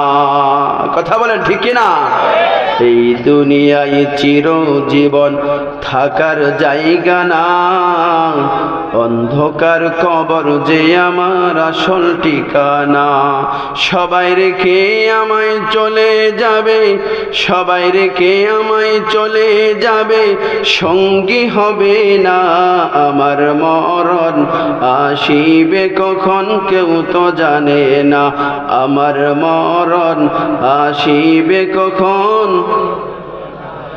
মুসলমান বন্ধুগণ আমার, এজন্য আসুন আল্লাহ পাক রব্বুল আলামিন ডাক দিয়া বলেন, তামাম পৃথিবীর মানুষ শোনো, দুনিয়ার জমিনে অল্প সময় হায়াত পাইয়া তুমি বাহাদুরি কইরো না, যৌবনের তাড়নায় তুমি নাফরমানিতে লিপ্ত হইও না, যৌবনের তাড়নায় তুমি জানা বেবিচারের মধ্যে লিপ্ত হইও না। ও মুসলমান যুবক, তুমি আল্লাহকে বইলা তুমি কার কাছে দৌড়াও? হে মুসলমান নওজোয়ান, তুমি কার কাছে দৌড়াও? আল্লাহ পাক রব্বুল আলামিন ডাক দিয়া বলেন, তামাম পৃথিবীর মানুষ, আমি তো আল্লাহ তোমাকে দুর্বল করে বানাইছিলাম, তারপর আমি আল্লাহ তোমাকে যৌবনের শক্তি দিলাম, আবার আমি আল্লাহ তোমাকে দুর্বল করে ফেলবো, বার্ধক্য দিয়া দিব, আবার তুমি আখেরাতে তোমাকে পারি জমাতে হবে। তুমি কোন বিষয় নিয়ে বাহাদুরি করো? তুমি তো দুনিয়ার জমিনে এক সময় কোনো আলোচনার বিষয়বস্তুই ছিলে না। কথা বলেন ঠিক কিনা?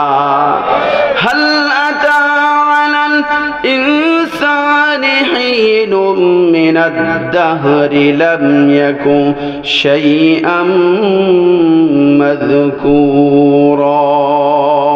আল্লাহ পাক রব্বুল আলামিন ডাক দেন, তামাম দুনিয়ার মানুষ শোনো, দুনিয়ার জমিনে তুমি তো কোনো আলোচনার বিষয়বস্তুই ছিলে না, তুমি তো ঘাসের সাথে মিশ্রিত ছিলে, ফলের সাথে মিশ্রণ ছিলে।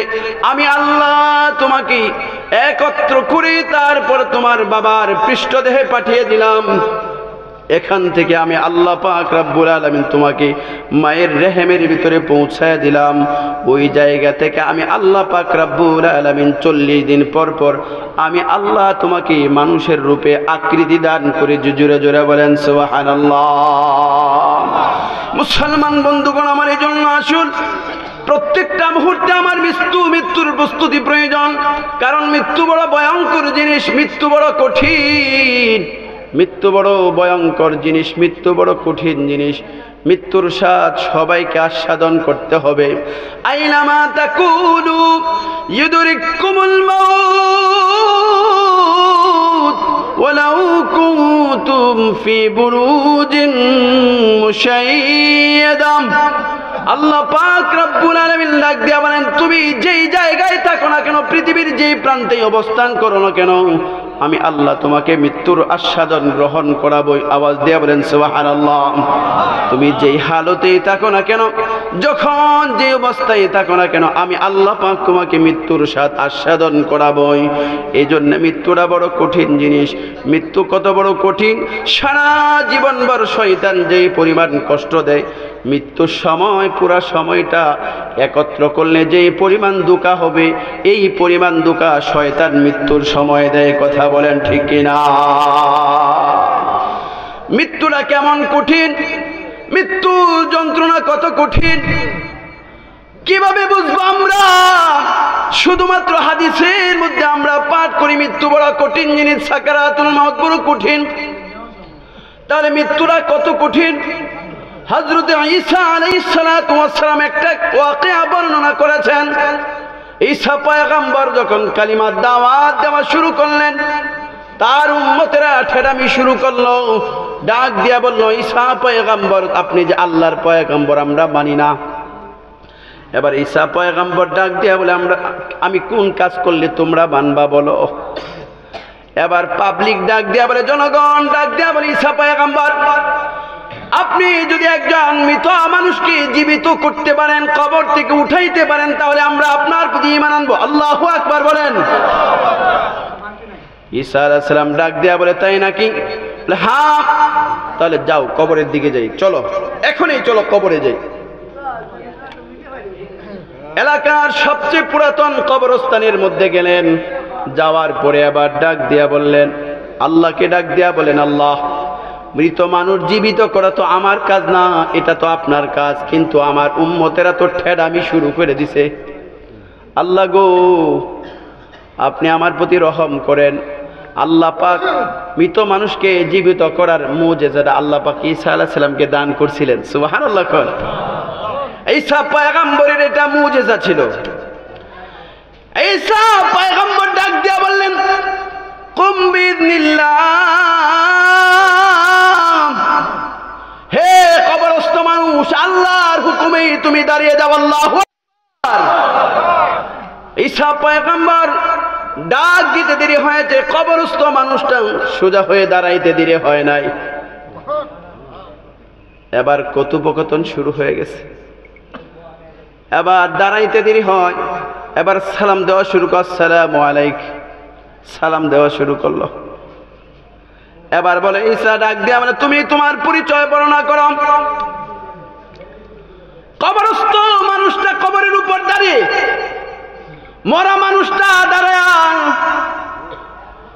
এবার সবাইকে সামনে রেখে ডাক দিয়া বলেন, আমার নাম হলো সাম, আমার বাবার নাম হলো হযরত নূহ আলাইহিস সালাতু ওয়াস সালাম, আমার আব্বা পয়গম্বর ছিলেন।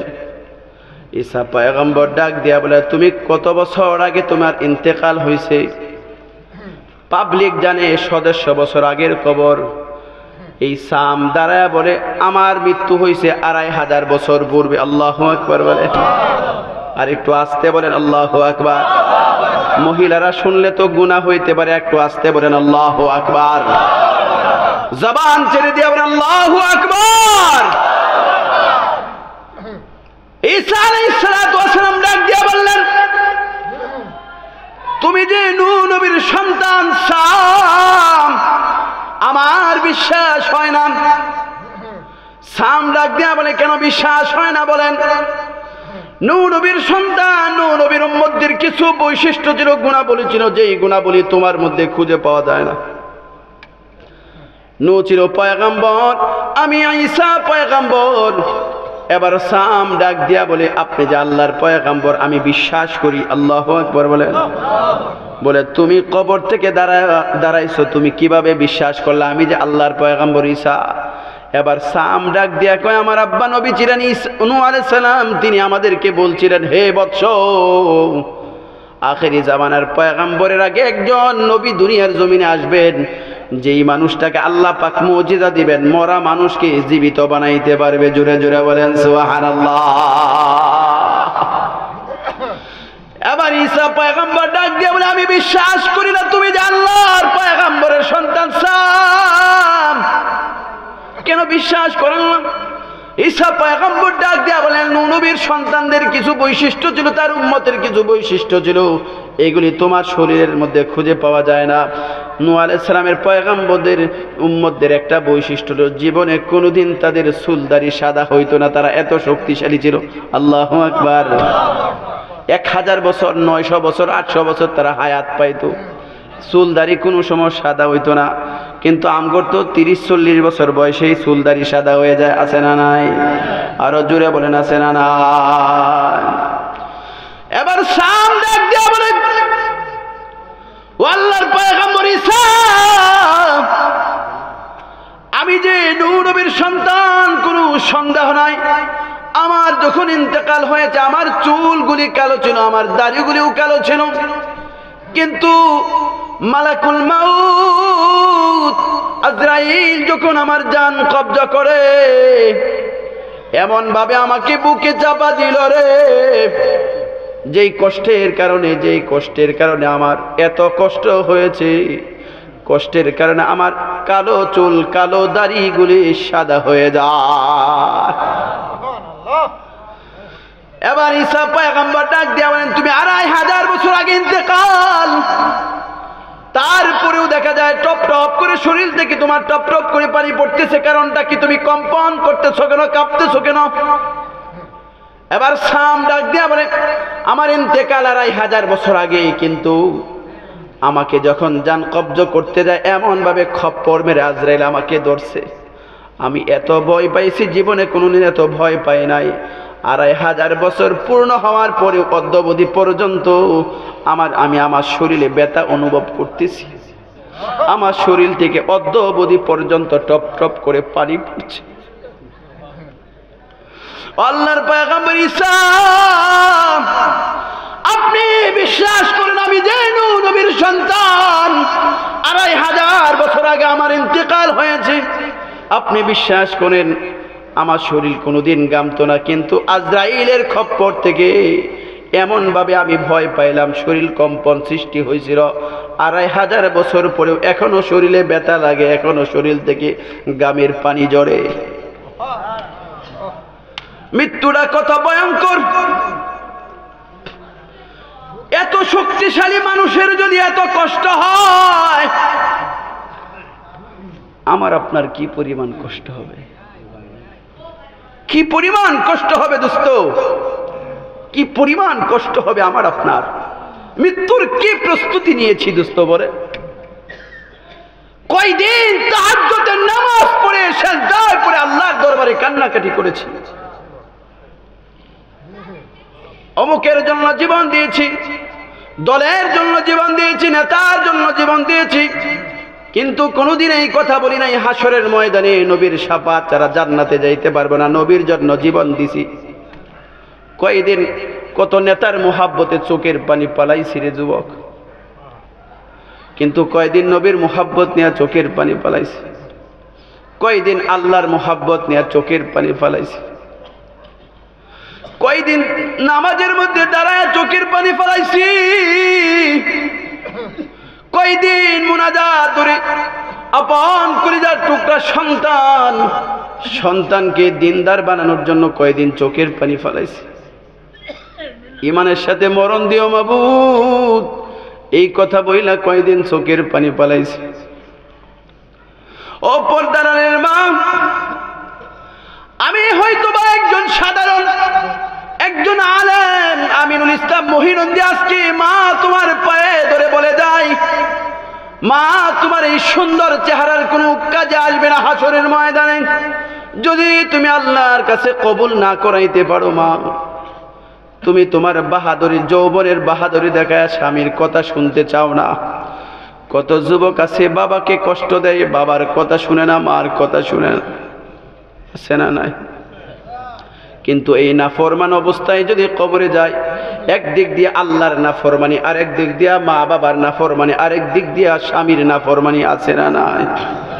জোরে বলেন আছে না নাই? কয়দিন চোখের পানি ফেলায় কাঁদছি, স্ত্রী আমার কথা শুনে না, পর্দায় থাকে না, নামাজ পড়ে না, কয়দিন স্বামী কান্নাকাটি করছি, স্বামী নামাজ পড়ে না, কথা শুনে না, কয়দিন স্ত্রী তাহাজ্জুদের নামে নামাজে দাঁড়ায় কান্নাকাটি করছি। প্রভু হে, তুমি আমার স্বামীকে আল্লাহওয়ালা বুজুর্গ বানায় দাও, আল্লাহ তুমি আমার স্বামীকে হাসান বসরি বানায় দাও। স্বামী কয়দিন দোয়া করছে, আল্লাহ তুমি আমার স্বামী স্ত্রীকে রাবিয়া বসরি বানায় দাও।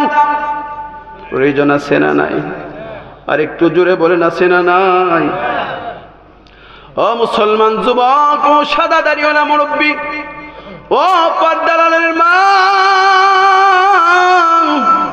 আজকে তোমাদের পায়ে হাত রেখে আমি আমিনুল ইসলাম মহিনুদ্দি বলে গেলাম, নর বড় ইমান নিয়ে কিন্তু জান্নাতে যাওয়া যাবে না। যেই ইমান আমাকে আজানের সময় স্টল থেকে মসজিদ পর্যন্ত পৌঁছাইতে পারে না, বলেন তো দেখি দোস্ত, এত কঠিন কবর জগৎ ফুলসেরাত হাসরের ময়দান পার হইয়া কিভাবে এই ঈমান দিয়া জান্নাতে যাব? কঠিন হবে কি হবে না? কবর পথের যাত্রী তুমি কয়দিন থাকবা দুনিয়া?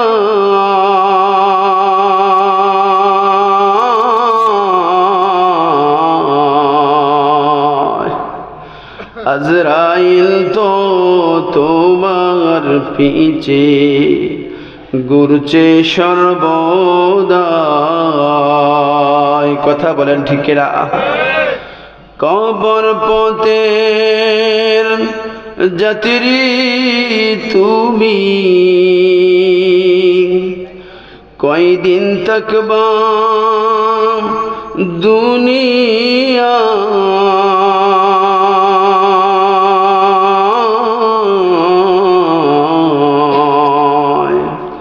আজরাইল তো তোমার পিছে ঘুরছে সর্বদা। কবর যে এক কঠিন মাকাম,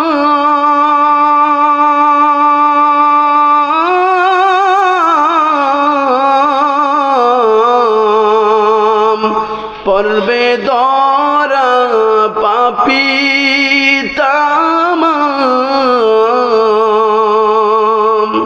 ছল চাতুরি করার মতো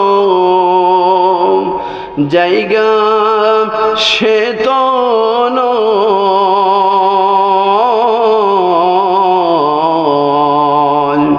আজরাইল তো তোমার পিছে ঘুরছে সর্বদা। কবর পথের যাত্রী তুমি, কষ্ট হচ্ছে আপনাদের?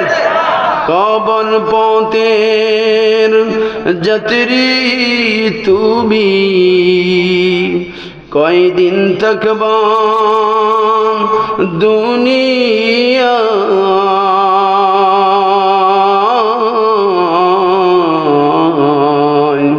আজরাইল তো তোমার পিছে ঘুরছে সর্বদা। কথা বলেন ঠিক কিনা? মরণ থেকে তুমি যতই পালাও মরণ তোমায় লইবে গিরি, যদিও সুদূর আকাশ পানে পালাও সেটাই সে লাগিয়েছিলি। কথা বলেন ঠিক কিনা? মুসলমান বন্ধুগণ আমার, মৃত্যুর যন্ত্রণা কত কঠিন। আমার আপনার পয়গম্বর আল্লাহর হাবিব হযরত মুহাম্মদ সাল্লাল্লাহু আলাইহি ওয়াসাল্লামের যখন মৃত্যু হয়, দুনিয়ার জমিনে এত সহজভাবে পৃথিবীর কোনো মানুষের জান কবজ করা হয় নাই। এত সুন্দরভাবে এত সহজভাবে জান কবজ হয়েছে। আল্লাহর পয়গম্বর যেদিন দুনিয়ার জমিন থেকে বিদায় নিয়ে চলে যাবেন, হঠাৎ করে দরজার সামনে আজরাইল হাজির। লব্বাইক ইয়া রাসূলুল্লাহ। মা ফাতেমা সামনে বসা, নবীজি অসুস্থ আম্মা জান আয়েশা সিদ্দিকার ঘরে। আম্মা জান আয়েশা সিদ্দিকার কামরার মধ্যে নবীজি অবস্থান করতেছেন, এখানে ফাতেমাও আছেন, নবীজির কলিজার টুকরা ফাতেমা। এবার ফাতেমা ডাক দিয়া বলেন, আব্বা, কে যেন ঘরের বাহির থেকে আপনাকে সালাম দেয়। আল্লাহু আকবার বলেন, জুড়ে বলেন না আল্লাহু আকবার। দেখা যায় না কে যেন আপনাকে সালাম দেয়। আব্বা গো, নবীজি জিজ্ঞাসা করলেন, কে তুমি বাহির থেকে সালাম দিচ্ছ? আজরাইল ডাক দেয়া কয়, আনা মালাকুল মাউত, আমি মালাকুল মাউত আজরাইল। আল্লাহু আকবার বলেন। ফাতেমা ডাক দিয়ে বলে, আব্বা, এতদিন জানতাম আপনার কাছে বারবার জিবরাইল আমিন আসে, আজকে আজরাইল চলে আসছে, তার মানে আপনি কি দুনিয়ার জমিন থেকে বিদায় নিয়ে চলে যাবেন নাকি? আব্বা গো, আপনার কি হায়াত শেষ? নবীজি ডাক দেয়া বলে, ফাতেমা রে, টেনশন করিস না। নবীজির মা একটু চোখের পানি ফালাইতে পারেন কিনা দেখে। হাসরের কঠিন ময়দানে চোখের পানিটাই নবীজির শাফাতের উসিলা হতে পারে। কথা বলেন ঠিক কিনা? ফাতেমা ডাক দিয়া বলে, আব্বা তার মানে কি তোমার হায়াত শেষ? নবীজি ডাক দিয়া বলে, ফাতেমা আমারে টেনশন করিস না, টেনশন করিস না রে ফাতেমা, টেনশন করার কিছু নাই। আজরাইল বলে, ইয়া রাসূলুল্লাহ, আপনি যদি অনুমতি দেন তাহলে ঘরের ভিতরে প্রবেশ করব। আজরাইল নবীজি অনুমতি দিলেন। শেষ করে দিব? হ্যাঁ, কষ্ট হচ্ছে আপনাদের? শেষ করে দিব? হ্যাঁ, থাকবেন না ভাগবেন? কতক্ষণ আছেন? আছেন তো ইনশাআল্লাহ? আপনারা থাকেন সারা রাত, আমি একটু পরে যাবো ইনশাআল্লাহ। মুসলমান বন্ধুগণ, আমার কথাগুলি খুব খেয়াল করে বুঝবেন। নবীজির চোখের পানি পড়ে, নবীজির কলিজার টুকরা ফাতেমা চোখ দিয়া জোর জোর করে পানি বের হয়। আব্বা তার মানে কি আপনি দুনিয়ার জমিন থেকে বিদায় নিয়ে চলে যাবেন নাকি? এবার নবীজি ডাক দিয়া বলে, আজরাইল আসেন, বসেন, একটু অপেক্ষা করেন আজরাইল, আমার ভাই জিব্রাইল আসুক, তারপরে আপনি জানটা কবজ করেন। ফাতেমা কান্নাকাটি শুরু করলো। ফাতেমার কান্না বন্ধ হয় না। ফাতেমা বুঝতে বাকি না আমার বাবার হায়াত শেষ হয়ে গেছে। এই দিক দিয়ে ফাতেমা কান্দে, আজরাইল নিজেও চোখের পানি ফালায়। আজরাইল চোখের পানি ফালায়, জিব্রাইল আমিন হাজির। জিব্রাইল আমিন চোখের পানি ফালায় কান্দে। নবীজি সান্ত্বনা দেয়, ফাতেমা রে, টেনশন করিস না, আমার ইন্তেকালের পরে সর্বপ্রথম যেই মানুষের সাথে সাক্ষাৎ হবে কবর জগতে, এই মানুষটা হলো আমার কলিজার টুকরা ফাতেমা। আমার পরিবারের সাথে সর্বপ্রথম যায় যেই সদস্যর সাথে সাক্ষাৎ হবে সেটাই হলো ফাতেমা। ফাতেমা মুস্কি মুস্কি হাসে। আজরাইল কান্দে, চোখের পানি ফেলায়। জিব্রাইল আমিন কান্দে, চোখের পানি ফেলায়। জিব্রাইল ডাক দিয়া বলে, ইয়া রাসূলুল্লাহ, আমি জীবনে বহুবার বাবা আদম থেকে শুরু করে সমস্ত নবী রাসূলদের কাছে এসেছি, কিন্তু আপনার কাছে সবচেয়ে বেশি আইছি আমি 24,000 বার আমি আপনার কাছে হাজির হয়েছি। আল্লাহু আকবার বলেন। নবীজির কত দাম। নবীজি মক্কায়, জিব্রাইল আমিন মক্কায়। নবীজি হেরা গুহায়, জিব্রাইল আমিন হেরা গুহায়। নবীজি বাইতুল্লাহর চত্বরে, জিব্রাইল আমিন বাইতুল্লাহর চত্বরে। নবীজি হিজরত করে মদিনায়, জিব্রাইল আমিন মদিনায়। আল্লাহু আকবার। নবীজি আম্মা জান আয়েশা সিদ্দিকার করে, জিব্রাইল আমিন আম্মা জান আয়েশা সিদ্দিকার করে। আল্লাহু আকবার। নবীজি উটের উপর সওয়ার হইছেন, জিব্রাইল আমিন উটের উপর। আল্লাহু আকবার। জিব্রাইল আমিন কান্দেন, কই ইয়া রাসূলুল্লাহ, ইয়া হাবিবাল্লাহ, জীবনে আর কোনদিন আর আমার দুনিয়ার জমিনে আসা হবে না গো। ইয়া রাসূলুল্লাহ, আর ওহিনী আপনার কাছে আর আসবো না। আপনি দুনিয়ার জমিন চাইরা চলে যাইতেছেন। আপনি, আপনার সাথে আমি রমজান মাসে কোরআন শরীফ দাওর করতাম, আপনি চলে যাইতেছেন, আর জমিনের মধ্যে আমার আশা হবে না। আর জমিনের মধ্যে আর আমার কোরআন নাজিল করা হবে না। ও ইয়া রাসূলুল্লাহ, আপনি চলে যাইতেছেন, এটাই আপনার সাথে আমার জীবনের দুনিয়ার জমিনে শেষ সাক্ষাৎ। আজরাইল ডাক দিয়া কই, ইয়া রাসূলুল্লাহ, জীবনে যত মানুষের জান কবজ করছি কার অনুমতি নেই নাই, কিন্তু আল্লাহ বলে দিছে আমার দুস্তের জান কব্জ করবা। দুস্তের জান কব্জ করতে যায় কিন্তু অনুমতি নিয়ে লইবা। আল্লাহু আকবার। আমার দুস্তের অনুমতি ছাড়া কিন্তু তুমি জান কব্জ কইরো না। আমার দোস্ত যদি অনুমতি দেয়, আমার হাবিব যদি অনুমতি দেয়, তারপরে তুমি তার জান কব্জ করবা। আজরাইল কয় আল্লাহ বলে দিছে আপনি যদি অনুমতি দেন তাহলে জান কব্জ করব। আল্লাহ আর কি বলে দিছে? এবার আল্লাহ শিখিয়ে দিছে তুমি দুস্তরে যা বলবা আল্লাহ তোমার আপনার জন্য অপেক্ষমান। আল্লাহু আকবার। আপনার দিদারের অপেক্ষায় জান কব্জা শুরু হয়ে গেল। কত কষ্ট। একটা আমল আপনাদেরকে শেখানোর জন্য এই ওয়াকিয়াটা বর্ণনা করতেছি আমি। দোস্তরে আমার জীবনেও তেমন কোনো আমল নাই, কিন্তু এই আমলটা প্রায় এক যুগ যাবত আমিও করি, আপনাদেরকেও বলে যাব ইনশাআল্লাহ। বলেন। নবীজির জান কব্জা শুরু হয়ে গেল। নবীজি টেনশনের মধ্যে পড়ে গেলেন।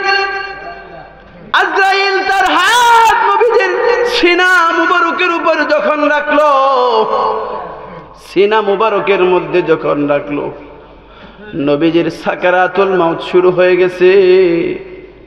এবার নবীজির চেহারাটা শুকায় যাইতেছে, শুকায় যাইতেছে। নবীজির সামনে পানি ছিল, পানিতে বারবার হাতটা ভিজায়, ভিজায় চেহারাটা বারবার মুছতে থাকে। এবার ডাক দেয়া বলে আজরাইল,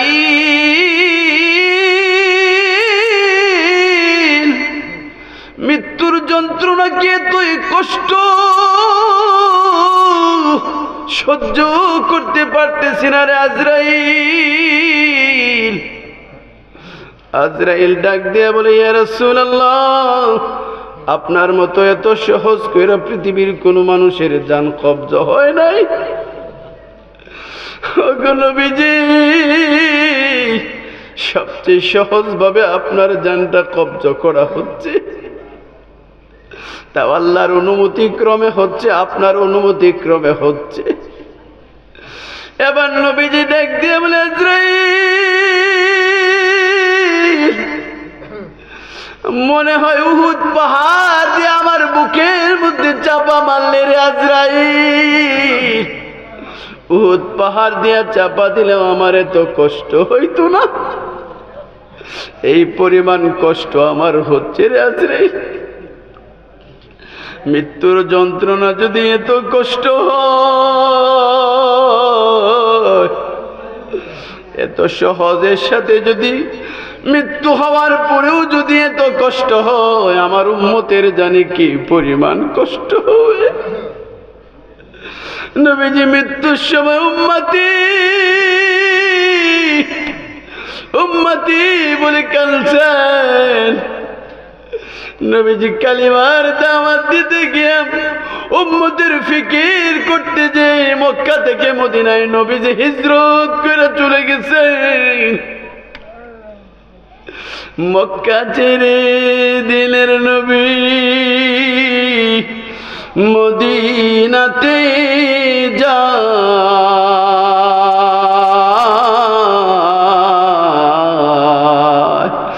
জন্মভূমির মায়ায় নবী ফিরে ফিরে যায়।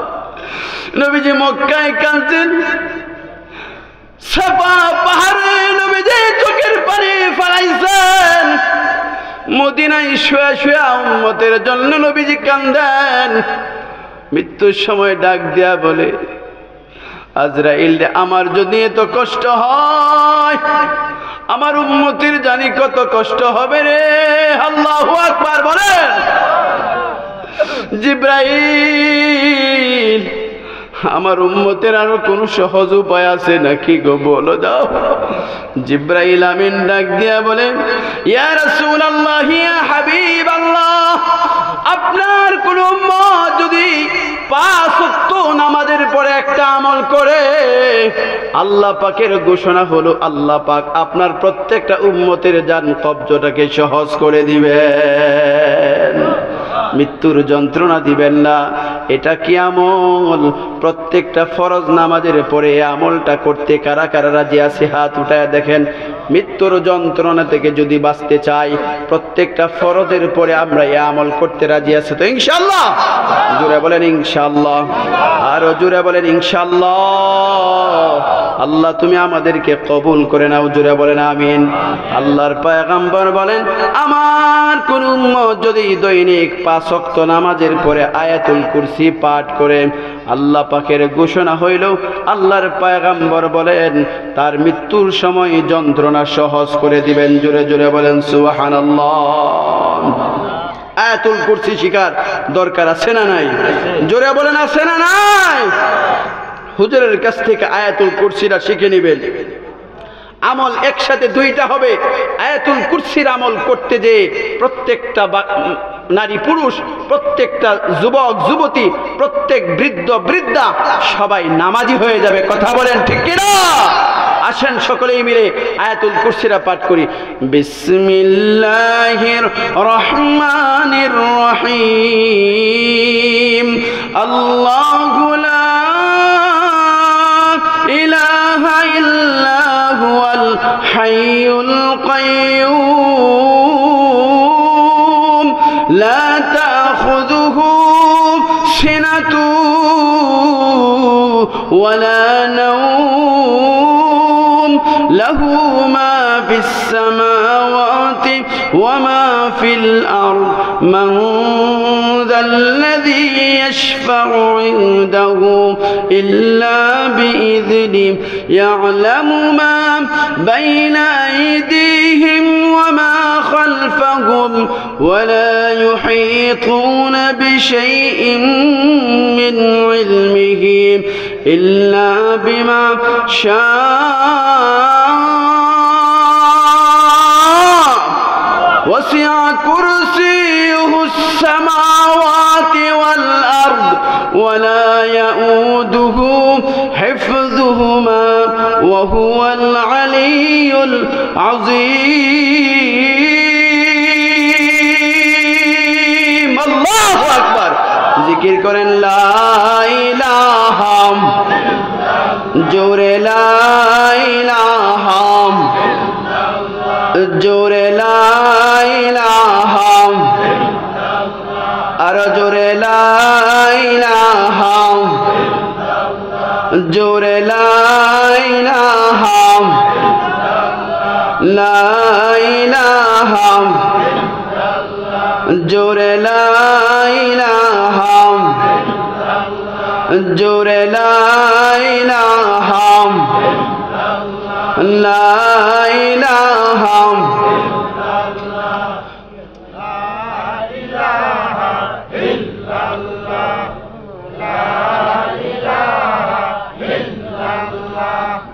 আল্লাহ আল্লাহ আল্লাহ আল্লাহ আল্লাহ আল্লাহ। জবান খুলে বলেন 2 মিনিট, জবান ছেড়ে দিয়ে বলেন আল্লাহ আল্লাহ আল্লাহ আল্লাহ আল্লাহ আল্লাহ আল্লাহ আল্লাহ।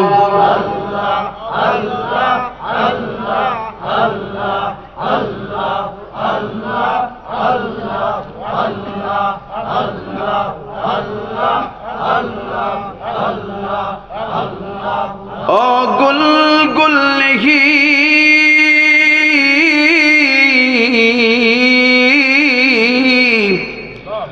जिस गुल में बू नहीं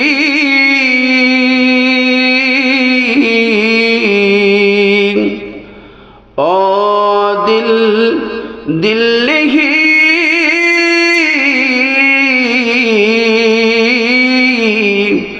जिस दिल में अल्लाह नहीं अल्लाह अल्लाह अल्लाह अल्लाह